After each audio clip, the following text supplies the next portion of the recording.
Voltamos com muita alegria aqui na TV Nova. Programa Nova Esperança, uma nova maneira de evangelizar em Pernambuco. Agradecendo sempre os nossos colaboradores, a Arcol Armazém Coral, Faculdade de Santa Helena, a Loja do Condomínio, Apostolado Litúrgico, Loja Flor do Carmelo e a Escola Teológica da Arquidiocese de Olinda e Recife, sempre parceiros nossos aqui em nosso programa. E com muita alegria, nesta manhã, estamos com o nosso arcebispo metropolitano de Olinda e Recife, Dom Fernando Saburido. Dom Fernando, como foi o chamado? Partiu de quem? O senhor, naquele lugar de Jussaral, veio de uma família simples, como sempre todos nós sabemos, mas a vocação foi o padre da paróquia lá mesmo? Foi um chamado vocacional de alguma religiosa? Como foi o chamado? Como partiu o chamado? Eu saí de Jussaral com 5 anos, para morar em Vitória. Certo. E fui lá em Vitória, na paróquia de Nossa Senhora do Livramento, onde eu comecei a participar, né, que eu me senti chamado para a vocação religiosa sacerdotal. E algo que me tocou muito naquela ocasião foi o padre da paróquia, padre João Eduardo Tavares, que faleceu já. Senão fui eu quem dei a unção dos enfermos para ele, morreu de câncer. E também minha família, porque eu nasci na família cristã, numerosa. Sim. Meu pai fazia parte dos vicentinos, minha mãe era do apostolado da oração, portanto uma família temente a Deus. Eu acho que a família é fundamental nessa questão vocacional, sabe?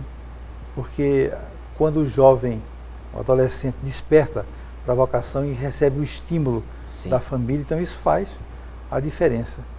No meu tempo, as famílias eram muito numerosas, então era mais fácil. Hoje em dia, a dificuldade é maior, porque as famílias são pequenas e querem garantir a posteridade, né? De modo que, em geral, as famílias têm 1, 2, 3 filhos no máximo, de modo que tem sido. Mas mesmo assim, as vocações têm surgido bastante. Certo. Nós estamos no seminário atualmente com mais de 50 seminaristas na filosofia e teologia, e no propedêutico 22, 23.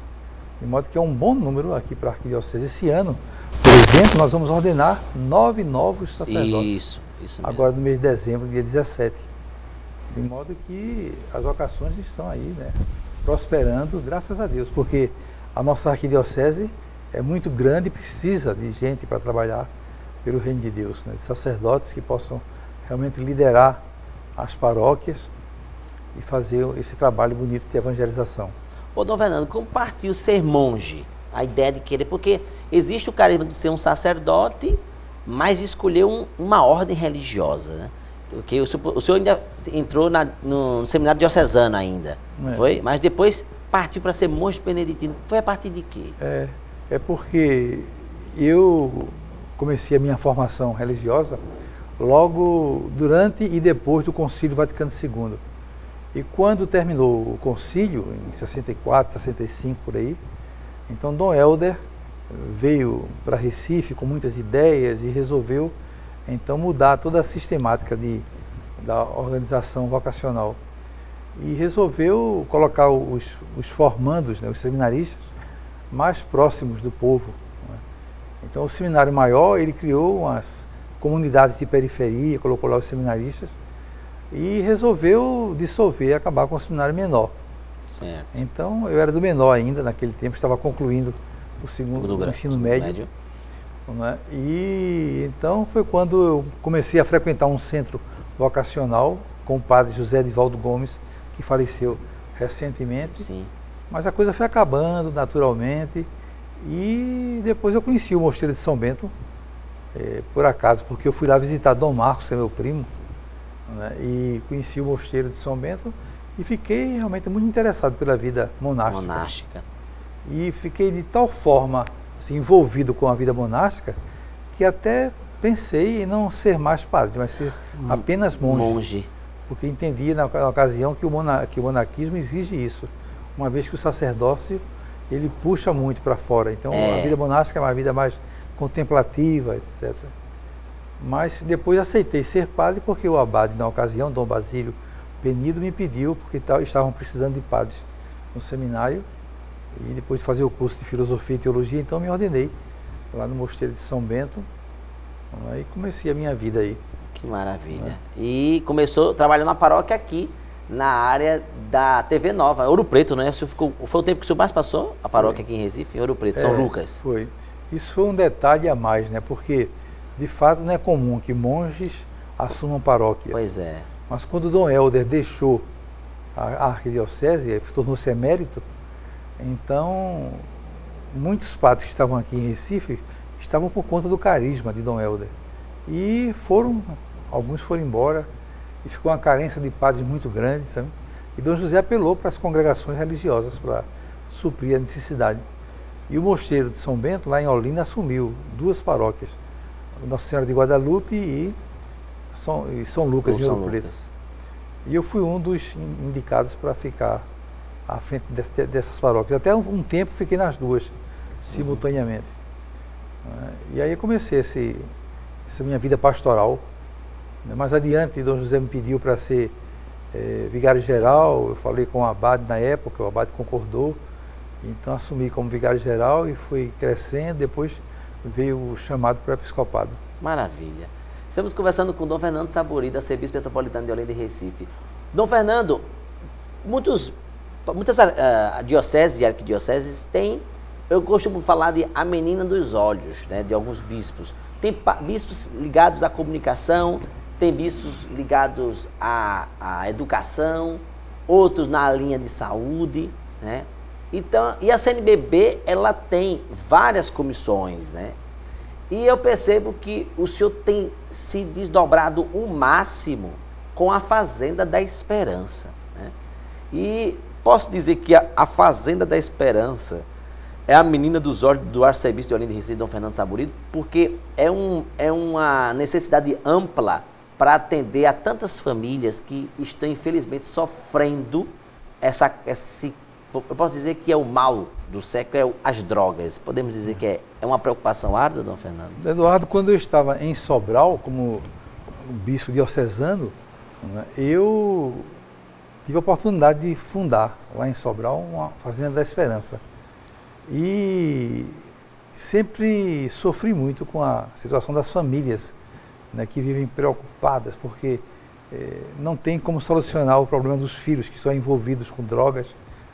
E então, chegando a Recife, começando as visitas pastorais, escutei o mesmo clamor, a mesma dificuldade, né? Então decidimos desde já fazer uma Fazenda da Esperança aqui, né? Porque nós temos em Pernambuco 3 Fazendas da Esperança, mas na arquidiocese não tem nenhuma.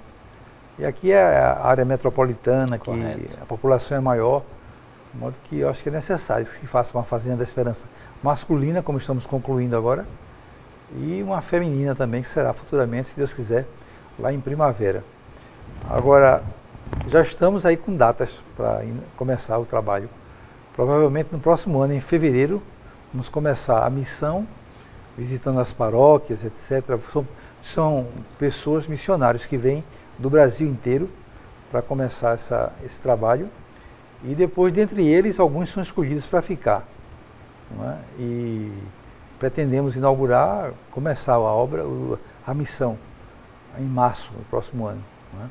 Claro que até lá não estará tudo pronto, não, mas pelo menos o essencial estará pronto. Depois vai continuando a obra normalmente, né, devagar. Mas eu espero que a partir de março já possamos começar a acolher pessoas dependentes químicas. E está em torno, em média, de quase 4 milhões a Fazenda da Esperança? Ou isso está aumentando? Como é que está esse envolvimento? Eu acho que está nessa base, porque nós temos recebido muitas doações também, sabe? Materiais de construção. Isso tem diminuído o custo. Certo. Muitas pessoas estão mandando cimento, areia, brita, essas coisas todas, telha até, já chegou doações de telha, e isso vai diminuindo muito o custo, não é? Mas temos um grupo lá trabalhando permanentemente. Eu estive lá alguns dias atrás e fiquei encantado com a qualidade do serviço, e é um local muito bonito, realmente é um local que vai ajudar muito pela beleza na recuperação dos dependentes químicos. Ô Dom Fernando, para a gente de fato, com que visão o senhor tem, né? Nós estamos agora com esse programa, e que motivação o senhor nos dá, né, agora para os nossos telespectadores, né? Porque nós estamos aqui na TV Nova com 2 programas católicos. Nós estamos com o programa O Nosso e o do Padre Nilson de João Pessoa, né, que é às 4 horas da tarde. Né? Os meios de comunicação estão aí. Né? E qual o papel da igreja é sempre propagar o evangelho. Né? E que motivação, o que é que devemos fazer aos que estão acompanhando em casa? Porque, querendo ou não, não é fácil, né? A gente tem um programa de televisão. Qual é a motivação que é dada, Dom Fernando, para as nossas pastorais, movimentos, a valorizar os programas católicos locais e também que tem a nível nacional? Eu acho que vocês estão muito na linha daquilo que os últimos papas, né, têm pedido, sobretudo no Dia Mundial das Comunicações Sociais, quando eles mandam aquela mensagem tão bonita, sempre existe um apelo muito grande para que façamos uso das novas mídias, dos meios de comunicação social, né, porque de fato o púlpito se estende, não é? É diferente você falar para 500 pessoas que estão na igreja e falar através dos meios de comunicação que atinge uma quantidade de pessoas muito maior. De modo que eu acho que é o caminho. E a igreja tem que participar disso, tem que valorizar, né, tem que fazer uso. Quem tem talento para dar essa contribuição, faça. Você tem muito jeito, parabéns pela sua maneira de evangelizar através dos meios de comunicação. Então é um dom que Deus lhe deu e que você deve realmente fazer uso dele, né, para construir um mundo novo, fazer o bem, procurar realmente ajudar a anunciar o evangelho através dos meios de comunicação. E eu convido agora, Dom Fernando, a gente ir para o Oratório da Luz. Que o senhor me acompanhe, por favor. Então você que está em casa nos acompanhando, por favor, Dom Fernando, aqui nessa... O senhor vai... Esse aqui é um tronco. Fica aqui na frente. Isso. A ideia é que a palavra é a boa semente, né? Então planta-se, gera frutos. Então nós achamos por bem, teologicamente, né, o tronco, poder a palavra propagar a todos e a todas. Então, queridos amigos e amigas que você está em casa, né, essa bênção vai se estender para você, que está triste, que está desanimado, você que está também aniversariando hoje, você que está no seu ambiente de trabalho, você que está na sua área de serviço, no seu quarto, no hospital. Acredite, essa bênção vai se estender. E estamos aqui com o nosso arcebispo metropolitano. Então, pela imposição da mão do sacerdote, eu peço que agora você incline sua cabeça, você está em casa. E essa bênção vai se estender a todos que estão nos acompanhando aqui pela TV Nova. Dom Fernando, fique à vontade e conduza esse momento final de oração aos nossos telespectadores. Muito bem, aproveito essa oportunidade, queridos telespectadores, querido Eduardo, né, para invocar as bênçãos de Deus, né, sobre todos vocês.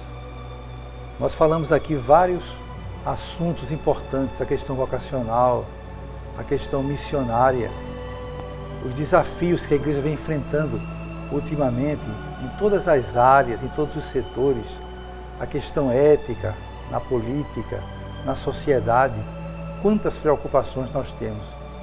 Mas somente a graça de Deus poderá de fato preencher a nossa vida e nos apontar caminhos. Uma grande força que nós temos é a força da unidade. Então, nesse momento de prece, de oração, eu convido todos a nos unirmos nesta unidade que o próprio Jesus nos orienta, para que juntos então, como irmãos, possamos pedir a Deus que nos proteja, que nos abençoe, que nos guarde. Então, sobre todos vocês, venham as bênçãos do Pai, do Filho e do Espírito Santo. Amém. Amém. Chegamos ao final do nosso programa. Dom Fernando, muito obrigado. Por estar sempre de portas abertas do nosso programa. E com certeza o senhor vai ser, sempre será o nosso bom pastor amado dessa nossa arquidiocese e aqui na nossa TV. Fiquem na luz. Até amanhã. Obrigado. Tchau, tchau.